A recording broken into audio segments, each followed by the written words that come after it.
Well, good afternoon, good morning, or good evening, wherever in the world you are. Welcome to this webinar on business continuity management and how to get started. I'm Tony Druitt, Managing Director of IT Governance, as you can see. And for the next 45-50 minutes, I'm going to take you through a series of slides and talk to you about business continuity management and what successful practice generally looks like. We'll have time at the end for some questions, so if you have questions as we go through, please write them down in the question pane on the right hand side of your screen, and when we get to the end we'll have 10 minutes or so to go through some of your questions. I can't promise to answer every single one because it does depend how many questions we get, but I'll do my very best. I've been working in business continuity management since about early 2002. And I've written several books on the subject, and so I would claim to have a reasonably good idea of what to do and how it works. I've implemented quite a lot of business continuity management systems, achieved accredited certification for them, and although the job I do today is not at that specialized level, I continue to be a specialist and subject matter expert for IT governance in this arena. IT governance is very much a one-stop shop for governance, risk and compliance. We major in cyber resilience, and of course business continuity has a major foot in the camp of cyber resilience, not least because any information systems disruptions, whether caused by cyber or any other form of threat, are central to what business continuity is all about today. And we help organizations in various ways, starting with things like books and toolkits, going through software, training courses, and consultancy and certification projects. So whatever level of assistance an organization needs. We're going to talk about business continuity management, perhaps debunk a couple of myths. We're going to talk about what it's all about, why do it and why don't do it. We're going to talk about quite a common, really, actually, what's the difference between business continuity management, a business continuity management system, and business continuity planning, BCP as it's often called.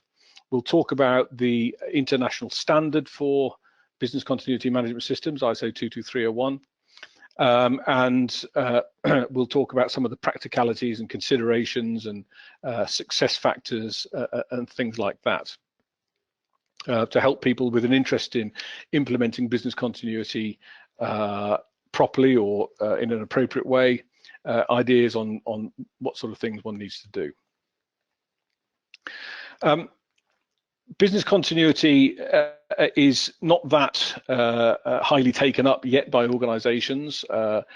In terms of a management system approach, it falls behind information security, quality management, and things like environmental management, because I believe anyway, because it's mainly about the fortunes of the corporation rather than the fortunes of the individual. And the vast majority of organizations decide to do something about business continuity, usually because a customer or a client or somebody in the downstream supply chain has asked for that to happen.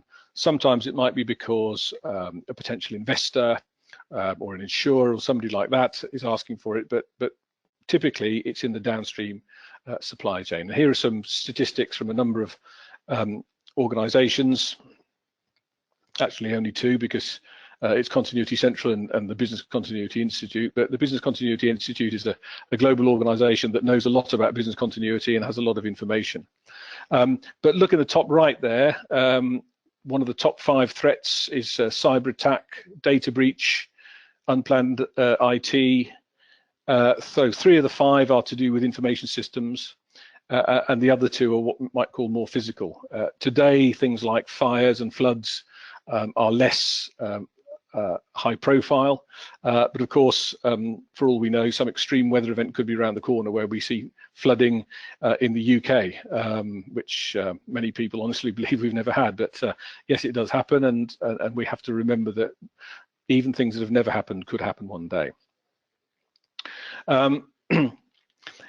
But quite a lot of people now are starting to say they're doing something about business continuity, but I take some of these results with a pinch of salt, because the organisations that get surveyed by people like Continuity Central and the BCI tend to be people already in that community. So I would suggest that in the real world, there's a lower level of take-up than some of the numbers that we see here.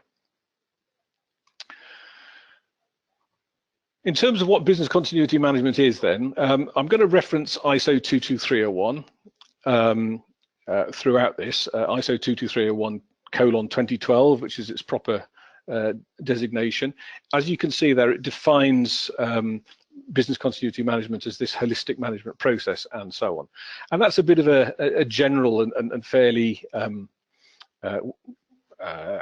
broad description of what business continuity management is, but I've listed below there 7 key things that I think are the result of business continuity management.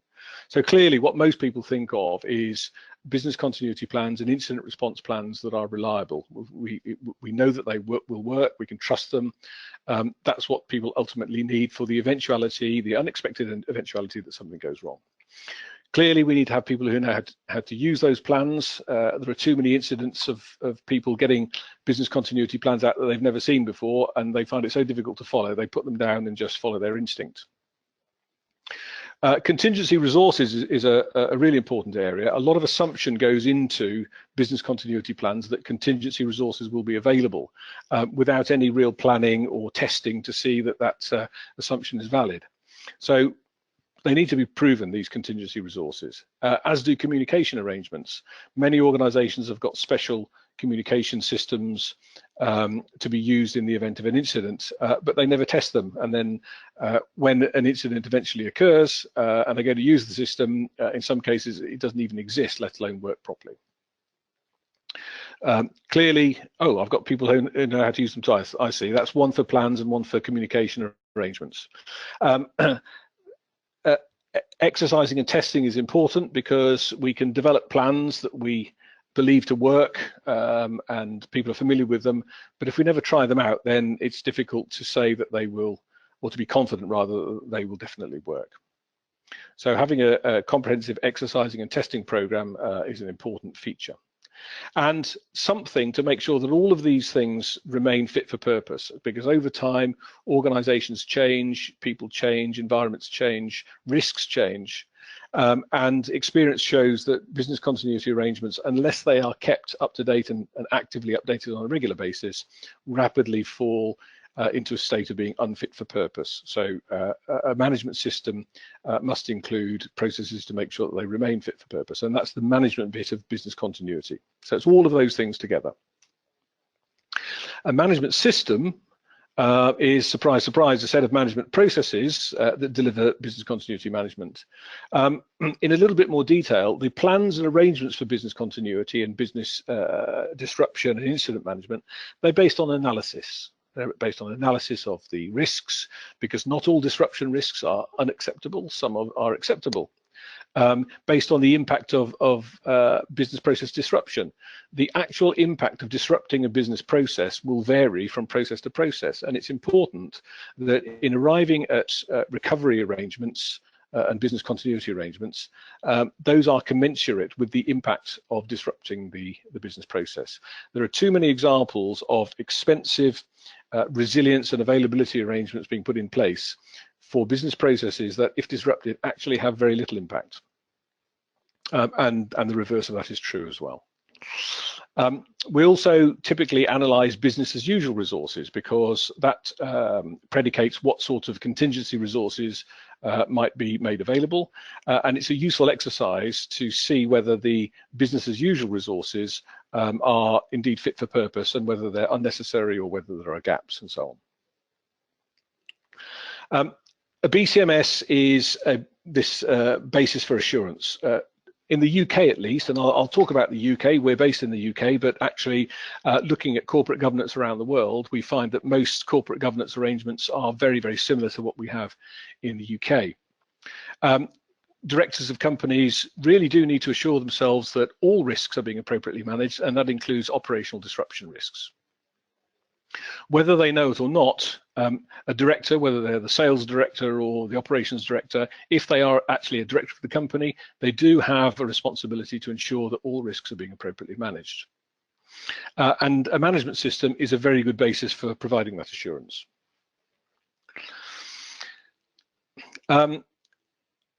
As far as we know, the BCMS represents the best chance of this ongoing operational resilience, and ongoing in the sense of things being continually reviewed and updated for fitness for purpose. And operational resilience because hopefully it's about preventing things going wrong in the first place, and then if there is a disruption, recovering from it with the minimum amount of impact. And the management system, because of its continual updating nature, is really the best chance of getting this right. And importantly, when it comes to cyber resilience, it is a key element because so many operational processes are critically dependent upon information systems. So to do business continuity without thinking about cyber resilience would be wrong, and to consider cyber security without thinking about the operational disruption aspects of cyber incidents would also be wrong. So it's a key element in that strategy as well. In terms of implementing a business continuity management system, the first question actually for organizations should be, why do we need it? And usually is whether that's articulated or not. Here's a quote from Nick Wildgoose saying that organizations with these tested plans are in a much better place to recover. Actually, tested business continuity plans is also another way of saying what I've just been saying, which is the ultimate deliverable is a set of plans that work. If they're tested, I think it's reasonable to assume that they therefore work, or they would be improved as a result of those tests. So tested business continuity plans is a common phrase, and it's the sort of thing that a major insurer like Zurich would expect to see. And statistically, they are saying that these organizations recover much better than those that don't have any. I mentioned corporate governance a few moments ago. On the left-hand side there, some of the key things to think about. Directors do have a certain fiduciary duty in respect of risk management. They might also like to think about corporate social responsibility. There are many codes that cite the obligations that corporations have towards not only the shareholders, if there are any, but also will have a much easier ride of any accountability process if they can show that they've got well thought out, tested, proven business continuity plans. And if those plans have been kept up to date with some sort of systematic set of processes, that makes their position even stronger. And of course, with the dimension for information security and networks, with the forthcoming Network Information Security Directive, which will find its way into UK law fairly soon, a significant number of organisations known as digital service providers within the European Union will have to take steps in order to comply with that, and that's the cyber resilience element very much of business continuity that we've been discussing. On the other side of the coin, reasons to do this: protecting the company's reputation in the event that something goes wrong. Again, companies only see that as being value once the incident has happened, but it's too late to start trying to protect it once the damage has been done. Very often, the demand for insurance comes from downstream, from customers or clients, but sometimes can come from upstream in terms of funders, lenders. Even suppliers in some cases will only do business with customers if they can prove that they've got good resilience arrangements, because being dependent upon a major customer is fine, but if that customer then lets you down and doesn't order anything, that's not a particularly good place to be. That's quite a rare occurrence, but it does happen. Probably more common is that there are requirements in contracts for suppliers and providers to have business continuity arrangements of some sort. It's fairly rare to see a contractual requirement for ISO 22301 certification. Well, not rare, but uncommon. But it's much more common to see requirements for things like tested business continuity plans or proven business continuity availability. But more important than that, there is usually the unwritten and unspoken expectation amongst customers that suppliers simply won't let them down. Obviously, upstream of contracts, we get to the procurement processes, and we're beginning to see now in a lot of procurement frameworks, particularly public ones, where proof of operational resilience is made available. And the easy way for customers to get that proof is to ask for certification to ISO 22301 or possibly another standard. But ISO 22301 is the only truly international standard for this. And I've already made the point really about the capability of suppliers is often assumed, and therefore it even sometimes doesn't find its way into contracts either. So there is a strong case to implement business continuity management because directors, in theory, should sleep better at night knowing that these risks are being appropriately managed. It's good for the commercial side of the business to be able to secure new lines of business because they can prove that they meet these assurance requirements. And it also helps in terms of things like corporate social responsibility. So it's generally a popular thing to do. Return on investment, any new initiative, the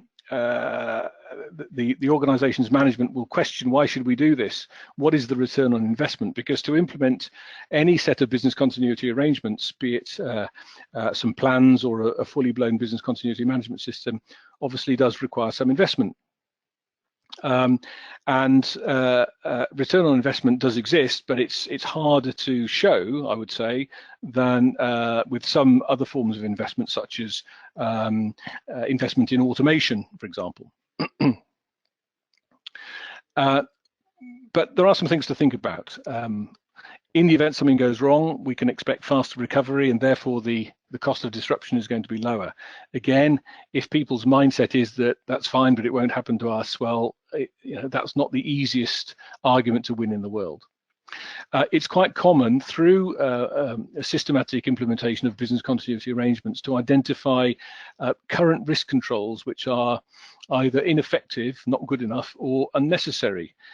It's not unusual to find expensive controls, and sometimes ones that reduce operational effectiveness for risks that are really quite low and shouldn't have been treated in the first place.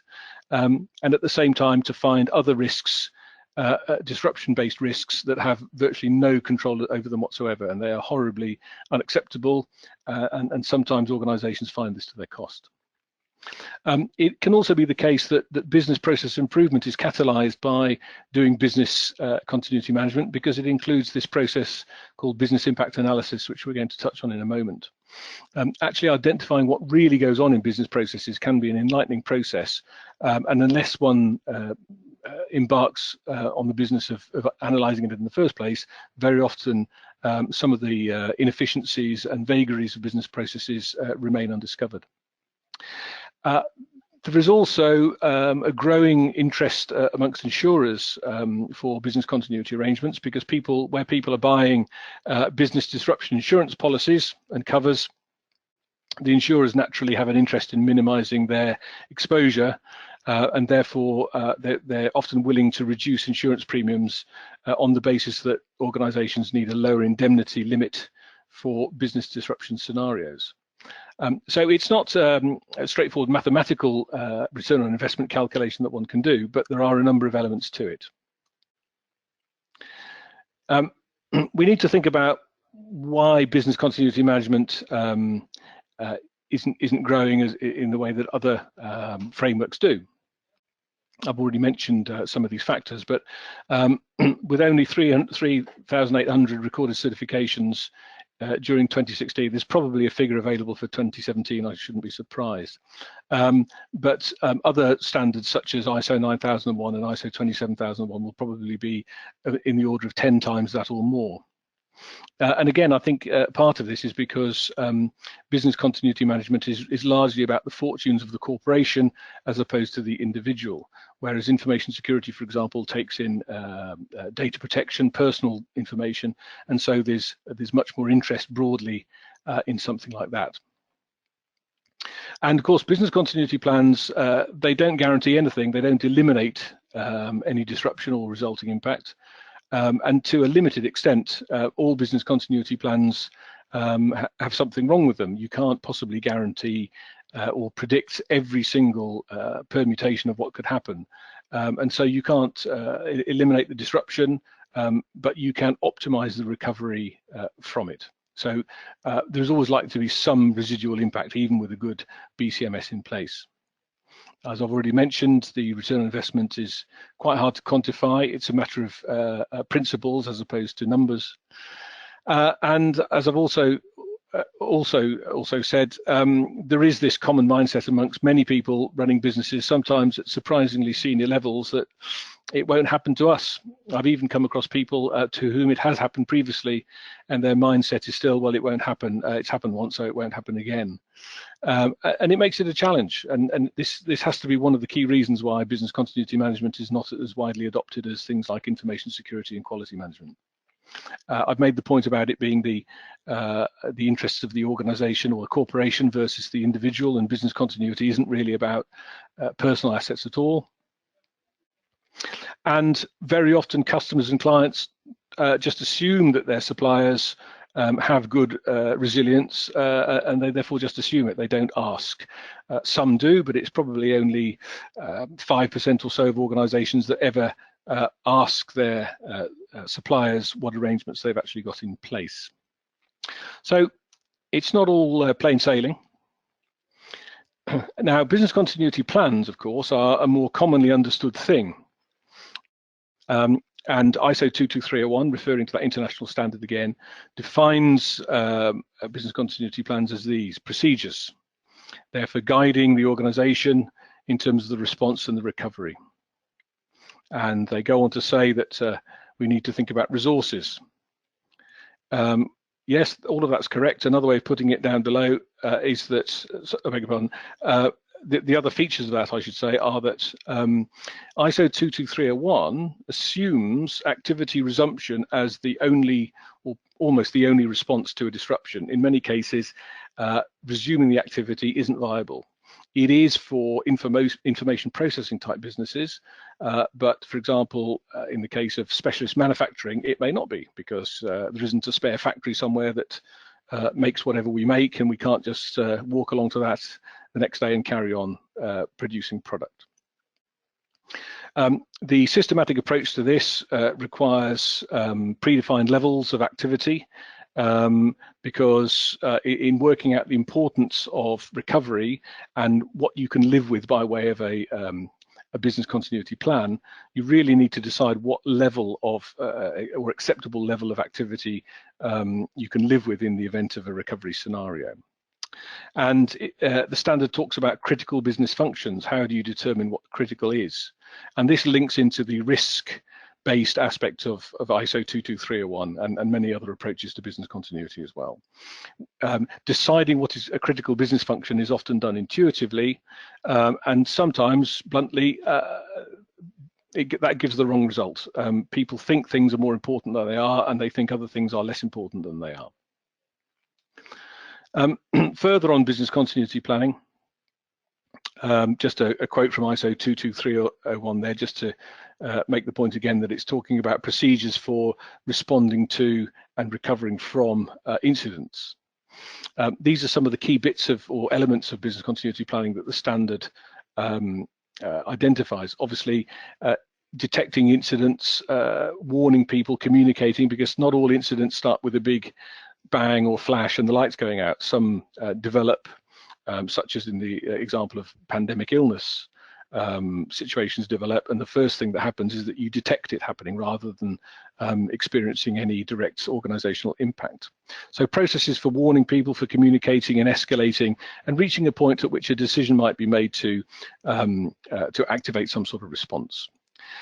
The response organization is very definitely a combination of people and process. I've already made the point that people, competent people who know what they're doing, they know how to use the plans and arrangements are necessary, and processes to respond to an incident. It's important to, as I've already said, identify the point at which a decision should be taken to activate a response, for example. Logically, then, we have incident management plans. These plans, the level of detail of them has to be decided upon, but broadly they should be information with which people, competent people, can make the right decision, rather than being very, very detailed step-by-step plans going through day 1, day 2, day 3, and so on. And then once the immediate consequences of an incident have been stabilized, typically, we move on to business continuity. That's the recovery of business activities so that products and services can be produced once more. Hopefully at that point in an incident scenario, things are more stable and calm, and people are able to focus on the business of recovering their activities. The standard also requires this stage of recovery, which is getting from whatever temporary measures have been adopted back to something else, and something else is what we might call the new normal, because dependent upon the severity of an incident, returning back to the original business environment may not be possible. It may not be desirable. So whatever the new normal looks like is something to think about in terms of having a plan. And all of these things need to be based on a strategy.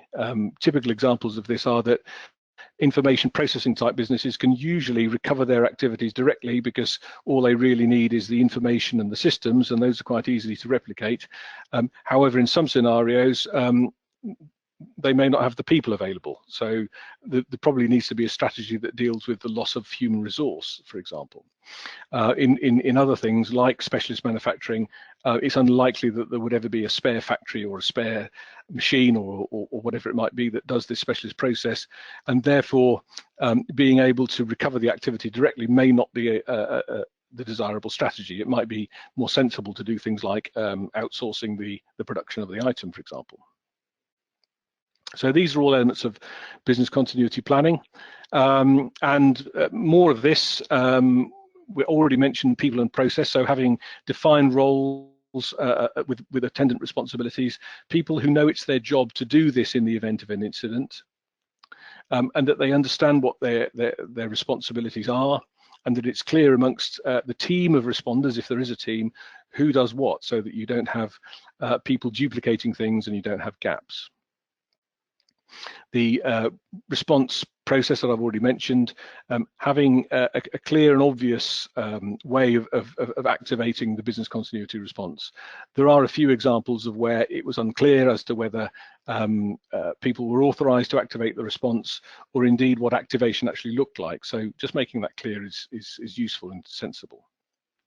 And there's a number of words here directly from the standard, but details to manage the immediate consequences. That's really incident management plans, and examples, as you can see there, things like welfare, operational response options, because it does depend what's happened as to how you respond operationally. Prevention of further loss in terms of, I don't know, not continuing to produce defective products, and also in terms of communication, limiting damage by the spread of rumor, keeping customers and clients up to date with what is happening so that they don't lose even more confidence in the organization, and things like that. And it depends very much on the individual setting of the organization as to what sort of further loss prevention they should be thinking about. Obviously, communication plans, fairly obvious and common sense. And in the event of an incident, that's when people become the most hungry for information. And if they don't get the information, they very often make up their own, particularly, as I say, customers and clients and key interested parties like that. We've talked about recovery of activities. ISO 22301 talks about prioritized activities within identified timeframes, and we know those as recovery time objectives. Having plans to do that is much better than people simply making it up as they go along, because then we can prioritize which gets recovered first and make sure that the recovery time objectives for each activity or set of activities is met, so that impact can be limited. Media response is something that many organizations think they'll never need, but there are plenty of examples of organizations that thought that and then one day found themselves needing to do it and didn't handle it very well. It's not that easy to get across to organizations that don't have a public profile that they may one day need to make an effective response to the media. But because there are incidents of this being needed, that's a good reason why ISO 22301 includes that. And finally, knowing when to stop is fairly sensible. It may be obvious to some, but because there have been examples of organizations carrying on in some sort of interim state for a long time, it makes sense to stand that down once the incident is at a level of stability that can be relied upon. So those are some of the key aspects of business continuity plans. They're relatively intuitive to write, but they should include the specifics for recovering prioritized activities, or the business activities that deliver products and services within the recovery time objective or the recovery time frame. The definition of a BCMS, as you can see there, that's what ISO 22301 calls it, part of the overall management system, but many organizations don't have an overall management system, at least not one that they recognize. But there are such things as integrated management systems, which include things like information security, quality, environmental management, and so on. And this is to do with, as it says there, not only having business continuity arrangements, but maintaining and improving. You've got to have structure, you've got to have policies, it's got to be planned, clear roles, responsibilities, and procedures so that things are done consistently and therefore effectively. Another way of thinking about this, as I've set up below there, is we're looking for optimized incident response and continuity arrangements. And by optimized, obviously I mean dealing with the most critical things first, and having the right number of scenario plans, for example. You could, if you thought about it, you could probably identify hundreds or thousands of individual scenarios, all very similar but nonetheless different. But that wouldn't be a manageable system. Having just one plan for anything is too blunt an instrument. So we're looking for an optimized range of scenario plans, and we're looking for arrangements that can recover the most important activities the soonest. So it's based on analysis, as opposed to what I've called subjective intuition. Many people establish recovery time objectives just by deciding that something should be recovered within a certain time frame, and sometimes, and often actually through analysis, that proves to be incorrect. If you have a process for identifying recovery time frames, recovery time objectives, and apply that consistently, then that's probably an optimal situation. The risk assessment process is needed to identify the scenarios that are acceptable as well as the ones that are unacceptable. You can't realistically have a scenario plan for every single disruption scenario. Some of them are, the risks are so low as to be almost invisible, and they should, in a comprehensive process, be identified as being acceptable. Obviously, as I've already said, you've got to have competent responders, and their competence needs to be known, needs to be proven. And importantly, going back to corporate governance, continual assurance for the governing body that the operational disruption risks are being managed appropriately. That is something that the board has a responsibility to know.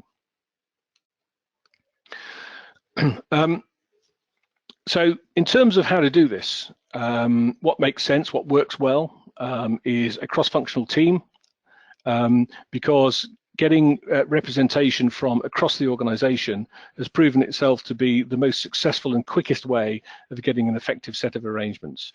Ownership and buy-in, to use that expression, are much easier to get when engaging people right at the beginning. And very often some very good ideas come out of a wider group that, if this is left to one or two people on their own, would never have happened.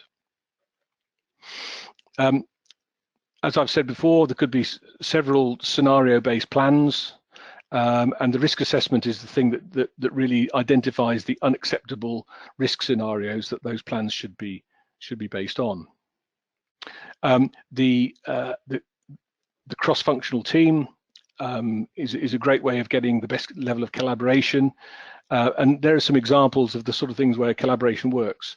A competence process is required to make sure that we have competent people designing the management system and also being responsible for response in the event of an incident. Very often the HR function in a corporation already has a competence process, so why not use that? The same principle applies to internal communications and training and awareness raising programs. Many organizations have an internal audit function already, so why not use that to conduct internal audits of the business continuity management system? And a great many organizations have some sort of reasonably efficient documentation management environment or process or system, and why reinvent the wheel? Just use the arrangements that are already in place. And getting the people who own those processes to be collaborators in building this management system is probably optimal and certainly works well in practice. Now, having these sort of aspects of a management system is great. The international standard ISO 22301 wasn't thought up over a few weeks. It was developed from a range of successful practice from business continuity practitioners from around the world over a period of years. And for that reason, it is probably the epitome of an optimal set of processes. Now, what is the difference between a management system and just business continuity planning? Fairly simple comparison, this.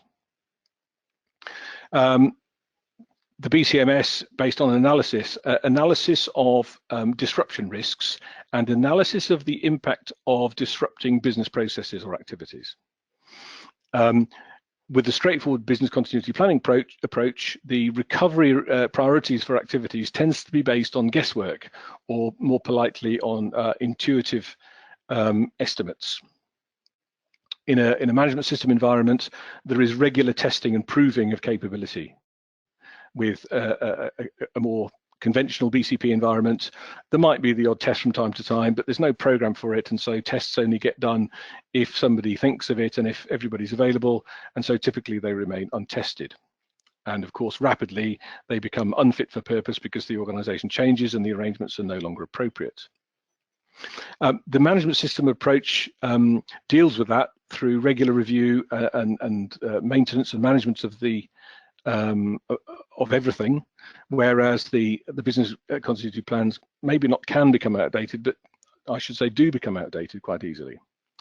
And the awareness is very important. In most organizations that just have business continuity plans, awareness is very limited, very sporadic, and in some bad cases, the only person that knows about it is the person called the business continuity manager. Whereas in a management system environment, everybody has an appropriate level of knowledge and understanding of business continuity and why it's important and what their role would be in the event of an incident. All right, well, 22301 sets out these the requirements. There are a number of, there are 7 substantive clauses, which we'll look at in very limited detail in a moment. I've already made these points really that it's developed by this internationally representative group. There are some other standards. I've listed some there. The 2 American ones and then the Australia-New Zealand one. They're similar in some ways. The ASIS is actually very similar to 22301, but it hasn't got as many of the specifics about business continuity, and it's not internationally recognized, but you know, it may not be a bad thing to adopt in the USA. The NFPA, that's the National Fire Protection Association, I think, it's very much civil emergency focused, so there are some similar requirements, but it's not really a business focused process framework. And in Australia and New Zealand, 50/50 is, yes, it's aligned with ISO 31000, so that's good to be aligned with an international standard, but it really is mainly about risk and not about things like BIA and incident response and all of the things that flow from that. Nonetheless, other standards are available. And of course, 22301 replaced the previous British standard, 25999, contains much of its content, but includes a significant amount of new content, which was gathered from representatives in this international committee. So it's internationally developed as well as being internationally recognized. I'm going to go through this a little bit more quickly because of the time that we lost due to my computer crashing. Apologies for that. But context is a set of information about the organization which forms the basis for the rest of the management system. It should include some thinking about what is the policy, and the policy actually can be a very simple thing. And there is a requirement for the leadership, top management, to ensure that there is a policy that is created and is communicated. We have we have a requirement for planning. This is a project. A BCMS is a project, and to embark upon a project without any planning would be wrong. That requires specifically some assessment of risk of the project going wrong, and the requirement to establish an action plan to deal with those risks. Roles and responsibilities, we have to have people who know what they're doing, they're assigned a role, it's clear that they're allowed to do this, they know what their specific responsibilities are, and importantly, they are authorized to do it. And also, their time is made available through the resource allocation process. Competence, we've already talked about in terms of having people who know what they're doing to both create the management system, including the plans and arrangements, and then to lead the response in the event of an incident. We need to ensure that everybody is aware at the right level, so awareness and communication really go hand in hand. Having, as I've already mentioned, arrangements for the control of documented information, particularly with business continuity plans. If you're using a business continuity plan in the event of an incident, you really do need to know that you've got the right version. And so having a really well-defined set of document management processes is very important. And with all of these arrangements in place, we need to evaluate the performance of them. So we're evaluating the performance of the management system because the management system produces the capabilities. And we're also evaluating the performance of the business continuity capability as well. And there are a number of processes that do that. This management review, where top management considers the management system as a whole from time to time. And then there is internal audit, where competent auditors will look in detail into specific aspects of the BCMS according to some form of program across a year, for example.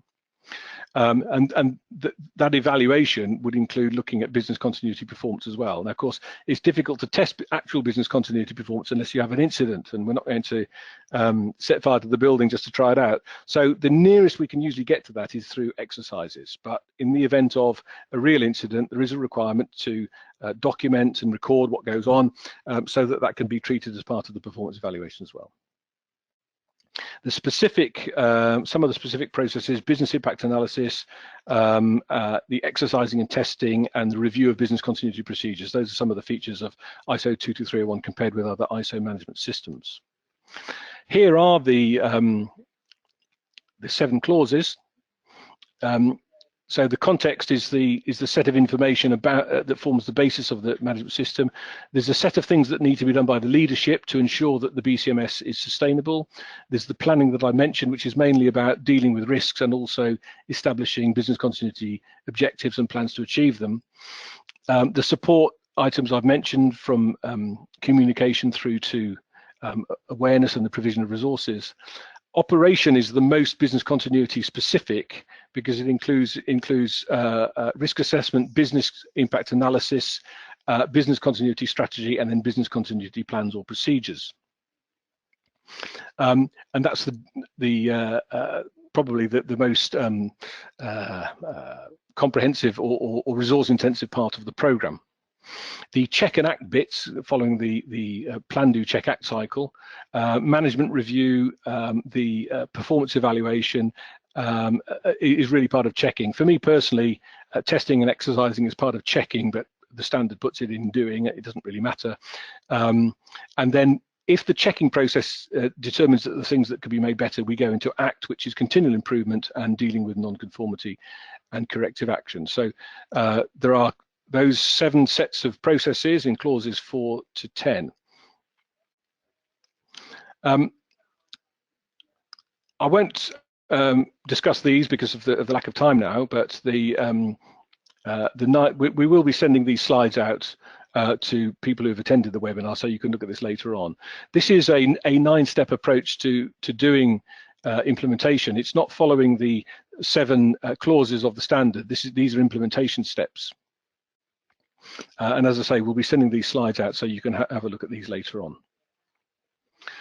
Some key things to think about then when implementing a BCMS. Clearly, do it for a reason, have a business case, make sure that business case is consistent with business objectives, and many people will be thinking, well, why wouldn't it be? But it may be a statement of the obvious.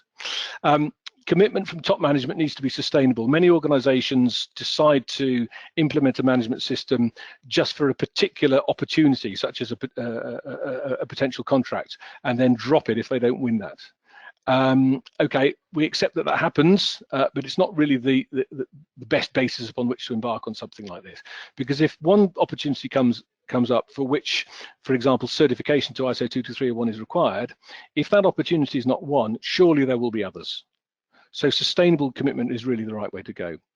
And of course, recognizing that it does cost money to have this capability. It's not free, so resource allocation is something that needs to be thought about at a very early stage. As I said earlier, we're looking for optimal business continuity plans and arrangements, and we need to establish what the organizational needs are in the context of business continuity management. And another key thing that needs to be done is to establish a risk appetite. As I mentioned earlier, some risks are acceptable. Some are not, and it's the disruption risks that are unacceptable that we need to focus upon in a BCMS. I've mentioned here activity and business process as the basis for business continuity. It's primarily about recovering activities or business processes. Getting organizational buy-in is important, and as well as getting top management commitment, getting that throughout the organization is a success factor, and achieving that through communications and the early raising of awareness is the best way to go. And finally, as I've already said, that steering group helps to get buy-in throughout the organization if representation on the steering group is sufficiently spread across the organization. Getting top management support, already talked about this really. These are a couple of things that ISO 22301 looks for: demonstration of leadership, providing evidence that leadership is in place, and making sure that responsibilities and roles are allocated. And the reason for that really is that the philosophy behind that is that if the top management isn't genuinely committed to this, it will probably not survive. Now, there are examples where that's not true, but with a new initiative like a BCMS, if it's clear to people that top management have lost interest, these things do have a tendency to wither on the vine quite quickly. So that top management support needs to be genuine and evident. This is what top managers need to do. Make sure that there are objectives and that there is some sort of broad policy about business continuity. They should be trying to integrate the business continuity management with everything else so that it becomes business as usual rather than some special initiative bolted onto the side of the organization. They've got to provide the resources. I've already said this. It's going to cost some money. They've got to tell people how important this is, because that will help to improve the engagement throughout the organization, and as well as walking the walk, they also need to talk the talk. They need to establish what the intended outcomes of the BCMS are, and ultimately ensure that the management system achieves those outcomes. That's probably self-evident, but it's a requirement within ISO 22301. Directing and supporting people to achieve the objectives of the BCMS. I mean, that's probably doesn't even need saying, but for the avoidance of doubt, that's what 22301 suggests needs to be done. And finally, promoting continual improvement, because if the management system meets the requirement, that doesn't mean to say it can't be made better. And continually looking for increased effectiveness, including cost effectiveness, is something that is part of the philosophy of a management system. It's good to have. Again, I'm not going to go through this this logic, and hopefully when you get the slides you'll be able to see how this works. But essentially what I'm saying is, and this relates very much to UK law. This is from the United Kingdom Companies Act, that directors have an obligation to promote the long-term success of the company. There are similar provisions in most corporate governance codes around the world. Part of promoting the long-term success of the company is dealing with risks and also exploiting opportunities. And if the opportunity requires demonstration of operational resilience, that's part of the director's job. So I've made up a set of arguments here, how it's possible to show logically that if you don't have business continuity capability, proven business continuity capability, then ultimately directors can't meet their obligations. It might be slightly tenuous, but it does hang together logically. Okay, so to wrap up, I mentioned earlier that IT governance is a one-stop shop. Here's a range of 6 ways in which we can help organisations who want to go further, from getting hold of a copy of the standard, which is not necessarily fully explanatory, but it's not that difficult to understand. We've got some implementation guidance, starting with something like a pocket guide. We've got a documentation toolkit of procedures and policies for people who want to do this all on their own. We've got a range of training courses, which I'm just going to mention, and we can start off helping you directly with doing a gap analysis, and that might lead on to something else. For small companies, we've also got a fast track service where we develop a BCMS and get it to certification readiness in as little as 3 months. So there's a number of things that we can do dependent upon how much internal resource people have already got. We've got these 3 training courses which can help people to make progress. To find out more about the standard in the first place is really the foundation course. That's a 1-day course. There's then a lead implementer course, learning how to develop and implement a BCMS. And for those organizations that have got a BCMS, learning how to lead an audit program, which is needed to ensure the continuing effectiveness of that management system. That's the lead audit course. So thank you for your attention. I'm sorry about the disruption earlier. Please do get in touch with us. Here are some ways that you can do that. And of course, you'll be getting the slides shortly after this webinar. Now I just need to go to the questions. Let me just quickly go to the questions. I expect a few people have dropped off. Where are the questions are now? No questions. Here we go. Okay. There's quite a few there that I've probably already answered. There's a few questions around the fact that my computer crashed. Okay.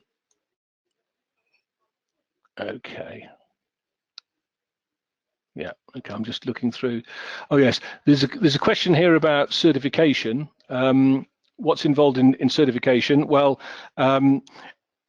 accredited certification, which is certification in the United Kingdom, for example, by a certification body accredited by the United Kingdom Accreditation Service, UKAS.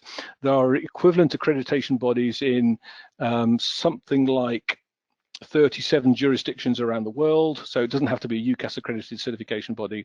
And certification to this standard comes in 2 stages, obviously 1 and 2. Stage 1 is looking at the leadership and the intent, and making sure that broadly the 7 sets of processes are in place. And stage 2, which usually happens 6 to 12 weeks later, is a much more detailed look at the management system to make sure that all of the processes meet the requirements of the standard. And typically that requires that at least 1 exercise has been carried out so that there's some reasonable evidence that the arrangements work.